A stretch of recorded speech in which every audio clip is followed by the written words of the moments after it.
good afternoon, or maybe already good evening, everyone. Thank you so much for coming, because today, Friday evening, is such a lovely summer evening. So thank you so much for this commitment. And thank you, Falcon team, for organizing this event and for preparing our samples for cupping later today. So yeah. My name is Dana. I'm originally from Prague. I don't live in Berlin, but currently I live in Uganda. Actually, we live in Uganda since 2016. Yeah, this is Shak, who's also my husband. And I don't think you can really see it, sorry, because of the light. But the guy in the middle is called Michael, who is a good friend of ours. And we are three co-founders of the coffee gardens. We started the company in 2016, and we run a coffee processing station in eastern Uganda, near to the buffer zone of Mount Elgon National Park, near to border with Kenya. We produce green specialty coffee for export and washed, sorry, forgot to mention, mostly, yeah, washed. And we currently work with about 600 smallholder coffee farmers. But when we started, during our first year, this 6 years ago now, we actually started with just one farming family. Bit of introduction. So I actually started, I first became interested in coffee during my university studies, when I studied still in Prague. And I was doing research on environmental standards used in coffee certification. And I came across growing coffee in agroforestry systems with other trees in shade-grown coffee. And I also became a very big fan of bird-friendly certification, which is the strictest environmental certification used in coffee. And when I finished my studies, I moved to Ethiopia, where I worked on environmental projects. And that's also where for the first time in my life, I actually went to see coffee farmers, and I visited coffee farmers, and I saw how they process coffee. I went to western Ethiopia, really near to actually borders with South Sudan, and I also visited some of the most famous areas for coffee processing.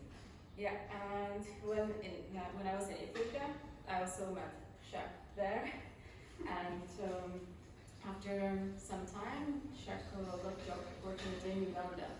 So we decided to move there, but to be honest, I already knew I wanted to continue working in coffee sustainability. I was mostly interested in Arabica, and to be honest, I didn't know anything much about Ugandan Arabica coffee. So I knew they produce lots of Robusta, and they are one of the biggest coffee exporters in Africa, but I didn't know whether they also produced some Arabica. So first one on Google, I typed Uganda Arabica. I found out they actually produce quite lots of Arabica. But why I had never heard about their Arabica coffee. I had never seen it in any coffee shops, specialty coffee shops in Europe. So I was wondering why. Like their neighbors, Kenya, Rwanda, they produce great coffee. Why Uganda doesn't? So I kept asking people. I was trying to do some research. I didn't get an answer. So I decided just to go and find out myself. Yeah, so that's where I come in. So I've been working in development for a number of years across a number of different African countries. And actually this opportunity in Uganda was the first time for me to be working actually with rural communities. Many of them actually turned out to be smallholder coffee farmers. So this was my first glimpse into that world. But around this time I was also getting very disillusioned with the world of aid. I kept seeing lots of projects that seemed to be much more focused on what the donor wanted or what the donor needed, and less about what was going to lead to long-term change for these rural communities. So we had a lot of late-night conversations as we would, and we were kind of saying, is there not a role for the private sector here? These are agricultural producers. And so when Dana came with it was her idea, her crazy idea, I was actually all in. I thought this is really exciting. And I thought this is a great way to kind of achieve social goals through business. But the idea of setting up a business in Uganda was terrifying. We were new to the country. We didn't really know how things worked from that side. I never worked in business before. So we needed someone who knew the systems and also someone who we trusted. Now, luckily for us, Mike, who should be here, but unfortunately he had to go to Uganda last minute, he's been doing a lot of visits with us, which has been amazing because he's actually doing his master's, so his PhD in England right now. But we met when we were both doing our masters and we became good friends. And he's Ugandan, and he was also moving back to Uganda, and he was working actually at the same time with MKG, with Ibero. And you know, we were talking to him, and actually, for me and Danny, this was the only person we wanted to work with. You know, we trusted him fully, and he knew how things worked. Now, this is where he normally would take over and introduce himself, so I'll do the honors. So, Mike, as a Ugandan, you know, he's done his masters in the UK, now he's doing his PhD, and he's actually looking at coffee in his PhD as well. He's trying to understand, you know, why do Uganda and Kenya, despite having similar histories, have totally different coffee sectors. But he's also, he's a real academic at heart, but he's also an entrepreneur and a coffee entrepreneur. Mike would be telling you a little bit about the history of Uganda and Ugandan coffee, so I'll try and summarize it as best I can. But basically, obviously, we all know that coffee is a colonial crop brought to Uganda, but up until the mid-90s, coffee was highly controlled by the central government through cooperatives and cooperative unions, but it wasn't really working very well. And so by the mid-90s, liberalisation reforms came in, and so that a lot of new players started buying coffee, and it was good for farmers because they can get access to cash immediately for their coffee. But what you see is a big influx of multinationals. You also see a total loss of traceability of coffee. You see all those players like the cooperatives who are doing a lot of farmer training kind of totally like this, all of this is disappearing. So you see a big drop in quality of coffee.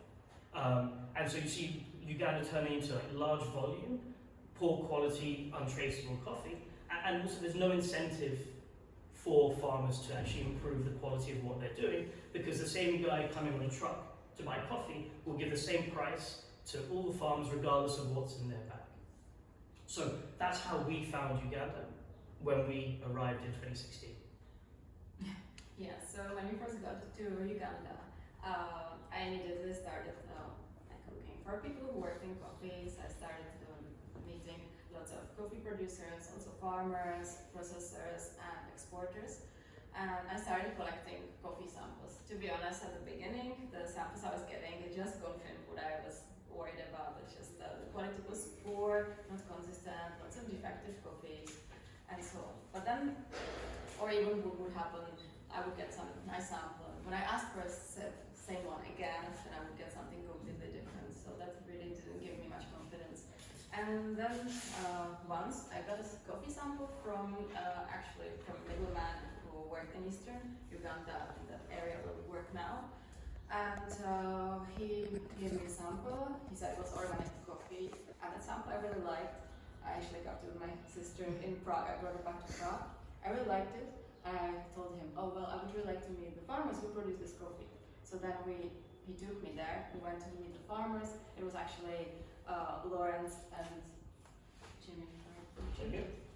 Oh, okay. Sorry, I don't see it very well, but yeah, it was actually Lawrence and Jeniffer Masaba. And they lived on top of a mountain in altitude 2,200 meters above sea level, non-existent roads. So we went there during rainy season. We got really stuck in mud. It was really great experience. But then we reached the farmers, and I was thinking what would be so different about these farmers, because their coffee was really nice. And actually, I didn't really find anything different than I've seen with different farmers before. They have small coffee garden. They grew coffee in agroforestry like many other farmers in Uganda.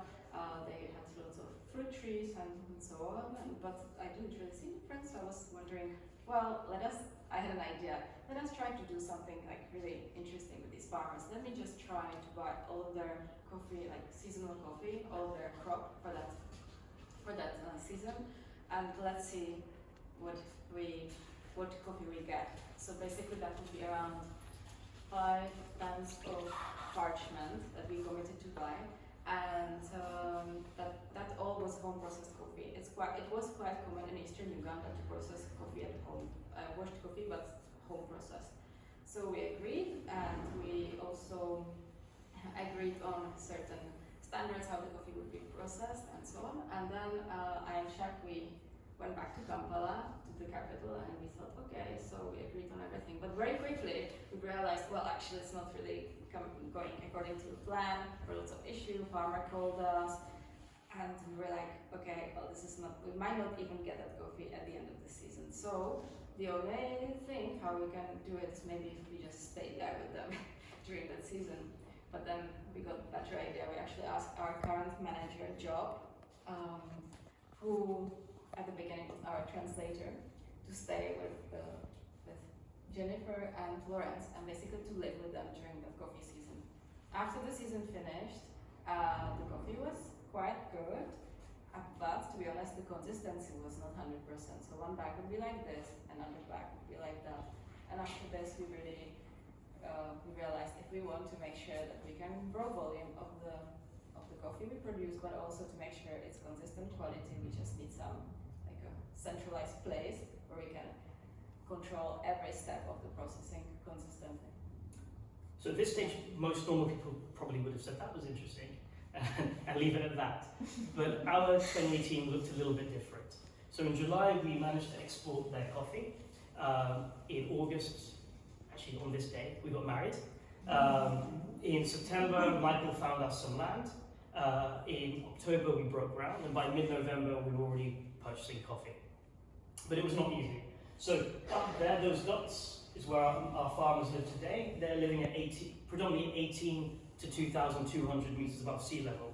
So it's just, there are no roads, so you can't build a station up there. So Dana found an area that she wanted, just on the side of the mountain at about 1,500 meters. And we got only about 600 square meters, like really tiny, tiny plot. And we built a station. A lot of it was kind of built on theory. Dad had visited a few washing stations, I'd seen one, but we never obviously worked them because remember, the farmers had been used to processing coffee themselves. Now we were going to be doing the processing ourselves, and we hadn't done that before. So a lot of it was kind of like theory-based construction. Yeah, and a lot of Google, what's a drying net? But there are like fundamental issues, right? As you can see from this great picture, this is the best road in the area, and you can't drive on it when it rains because it's just thick mud which cakes your tires, and you can't steer. You have to kind of get pushed by kind people to move you around the road. So how do we get coffee down the mountain to our station? So actually we had to hire people from the community to carry 50 kilo sacks of coffee cherries down these mud trails down to our station. And that's just one example of the types of challenges. But actually on the back of our first year's production, which was only about 38 bags, Falcon took pretty much all of that coffee. Linda took 3 bags. And on the back of that, we actually developed a multi-year exclusive sales agreement with Falcon that would allow us to grow our volumes year on year together. And actually, that's a big reason why we've grown. That's the reason why they took a big chance on us, which we're really grateful for. That has allowed us to basically increase the number of farmers that we work with and grow our volumes year on year.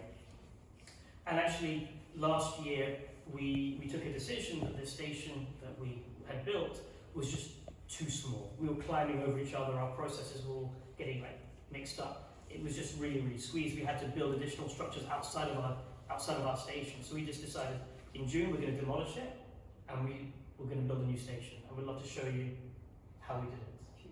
If you can see it.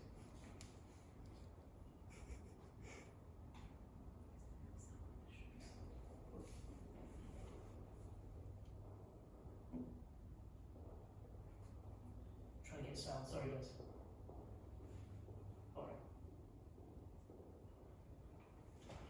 1 second. Technical difficulties.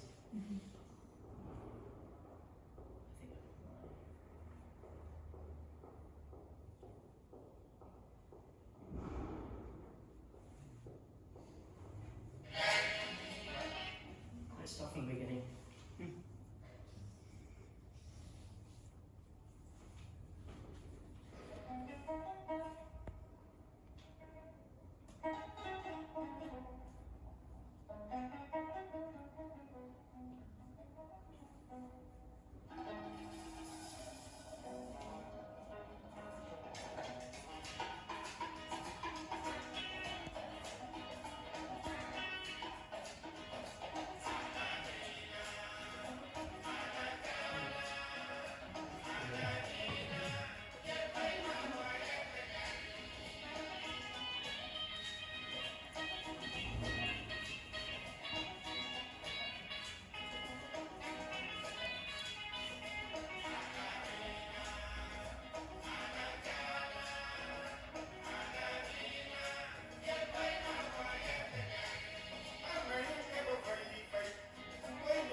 case you missed it, someone was still building steps while we were processing coffee. So it took us about 3 months to get the station up and running, but we were ready in time for last September season. How many people did you have working on it? Oh, at any one point in time, maybe 40, 50. Yeah, everyone who worked on both our stations was entirely from the community. So just the engineer was from the local town, but all labour was from the community.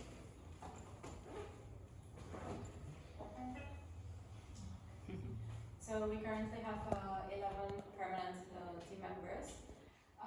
These are just some of us, not all, if you can see it, sorry. And then during coffee season, we employ about 450 laborers who are always people from the community. And they work as sorters, or they help us with coffee processing. And many of them are so-called runners, who are actually farmers themselves, and they help us to bring coffee down from the top of the mountain to our station, to the valley. Yeah, so they're really valuable help to us because, as you saw, non-existent roads. So that's the only way how we can bring coffee down during rainy season. Yeah, and need to talk about the farmers as well. So this is David, who is one of our actually biggest farmers. He's young, but he owns lots of land. He's just carrying coffee seedlings on his head. And this is Christine. She's also a coffee farmer herself, but we know her mainly because she's one of our sorters, and she's been working with us from the beginning. So first day we opened the station, she came and started sorting coffee. And this is Michael on the right side. He's also one of our bigger farmer, and he also owns a small shop on top of the mountain. That's in front of his shop. And this is Maggie, and this lady, she's one of our model farmers. Yeah, and these are cherries that they bring us. You can't really see it, but the quality is really good. And we actually recently compared what we first got when we opened the station, the first station. And at the time I thought, oh, it was quite good, but actually it looked like Skittles. So we are quite proud to see the journey. Was it difficult to gain the trust? Oh yeah. Yeah, I think maybe we should also. So I remember I thought that once we open the station, farmers will start coming and bringing coffee, and then we actually realized it doesn't work like that. So we have to send team up to the mountains to go to meet the farmers, start talking to them, to tell them about the price, to tell them how we work. Of course, as we mentioned, we started working, and the first station was still basically under construction. So we're kind of like, I think maybe we're a little bit like, we wanted them to bring us coffee, but actually the moment we got it, we're like, ooh, they're farmers and they actually bring us coffee. So, yeah. Yeah, I think so. And what was the main deal? Like, what was the most important for them? So you would eventually convince them, right, to sell you coffee, to bring you coffee, and then it built from there. So what helped, we have this Lawrance and Jeniffer, the farmers. I think we gained their trust because we worked with them for the first season. So we developed sort of friendship or relationship with them. And they also had neighbors and friends in the village, so they would start talking about us to them. I think that helped. Yeah. He also, Lawrence, organized a meeting on top of the mountain. So he invited some of his friends and neighbors. So that helped for sure. I mean, we also have a price differential compared to what the middleman will be buying for poorer quality. That helps, but not as much as you would think, because especially a lot of these farms are really, really small. So even if you offer them a small price increase, it may not be meaningful because it means they've got to go back to their gardens multiple times to go and selectively pick. Whereas it's easier for them just to strip pick and be done with it and forget about it and get on with their multiple other sources of income, because most of our farms will have between 7 and 10 different sources of income that they're getting on with. And so coffee might be a very, very small part of what they do. So it helps, but I mean also, because we were starting small and we were growing each year, the farmers' trust also grew with us. So I don't think there's probably one farmer out of the farmers we work with who brings us all of their coffee. Farmers are quite heavily diversified, so they will keep their existing relationships, but each year they're giving us more and more of what they are producing.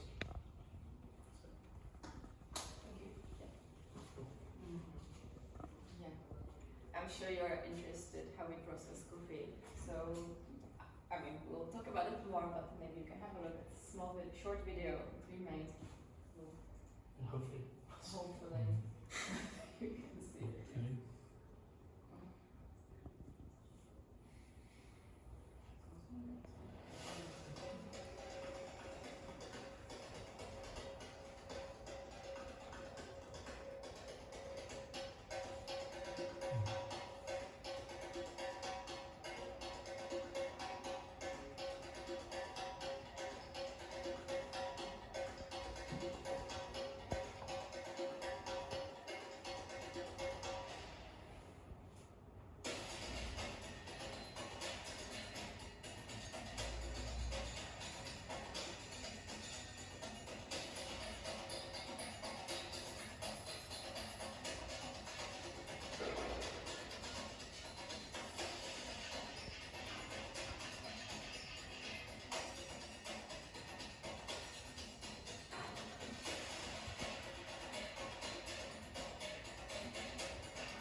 So if you want to see the non-black and white version of the videos, they're all on YouTube as well.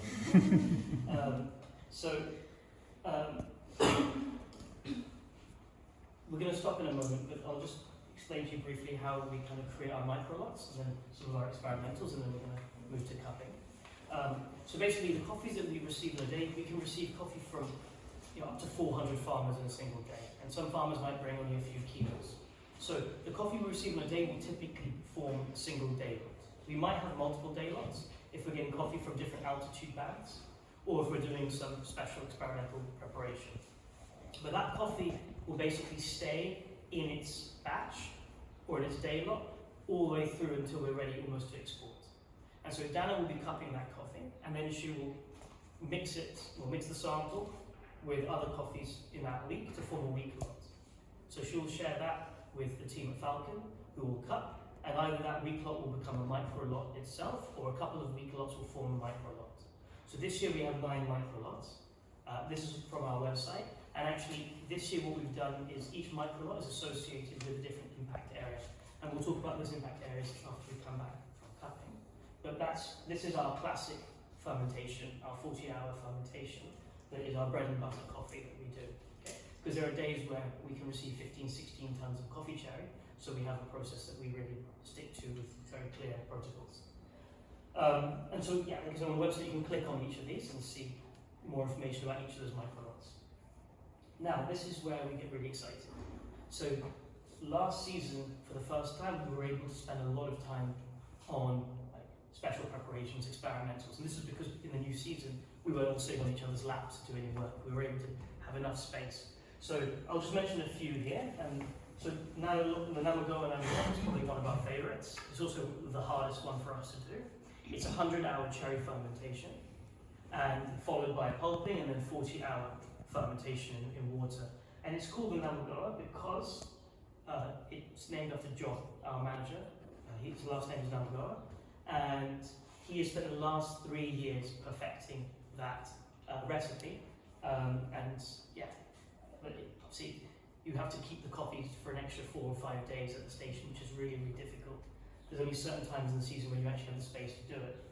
Then there's pineapple, where we chopped up a pineapple and threw it in the coffee. And that was really, really interesting. We have 10 kilos of it. Unfortunately, her colleagues have lost it. It's somewhere in Vollers in the UK. They can't find it yet. She's still looking. experiments with some yeasts, with some cultivated yeasts. So the other experiments we can talk about later if you have questions, but they're all named after some of our staff who had some contribution towards them. So yeah, we did about 55 bags of experimentals this year. The previous year we didn't export any, so this year we were really glad that we had that kind of the bandwidth to be able to explore this and try some stuff out. Are any of them on the cutting table? Great, because we were also, one of the reasons why we're doing this is also to get feedback from you guys. Our season is starting in about a month, so we're keen to get feedback from you guys to see what's interesting, what should we be spending more of our effort on for next season. Okay, so thanks a lot for your time. Amazing. I will